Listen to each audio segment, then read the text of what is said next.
there's one example that really just blows my mind, honestly, and it's Aisha radiallahu anha. Aisha is the wife of the Prophet sallallahu alaihi wasallam. The Prophet sallallahu alaihi wasallam dies in her house, and the prophets are buried where they die. So he's buried in her house. Her father, Abu Bakr, dies, and he is buried in her house as well because he wanted to be buried by his companion, Rasulullah sallallahu alaihi wasallam. She's got space for 3 graves. She's got space for 1 more.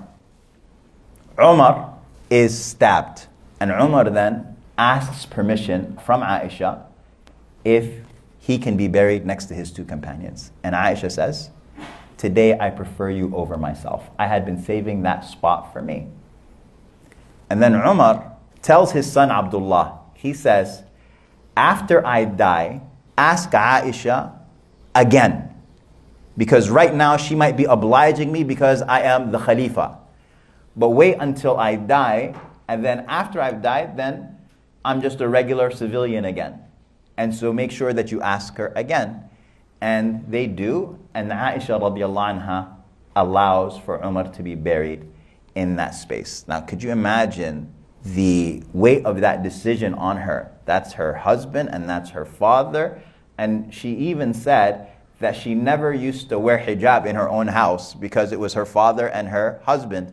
But after Umar was buried there, just out of modesty and shyness from Umar, she would wear hijab in her house. Now, if she had refused, she would have had the right. It's her house, it's her space. And guess what? For 1,400 years, when the Ummah visits the Prophet ﷺ's grave, we would be saying, "Assalamu alayka ya Rasulullah, Assalamu alaykum ya Khalifata Rasulillah Abu Bakr, Assalamu alaykum ya al-Mu'mineen Aisha." That would have been the routine. We would have all been standing in front of the grave of Aisha and making dua for her and sending salam upon her. She gave all of that up for Umar radiallahu anhu. Now you don't even know where the grave of Aisha is. You know she's buried in al-Baqi'. That's about it. Like, imagine the conquering of the ego and the self, what she offers to Umar ibn Khattab radiallahu anhu in that moment. Right? That's the way that the Sahaba radiallahu anhum were, and they were an amazing generation.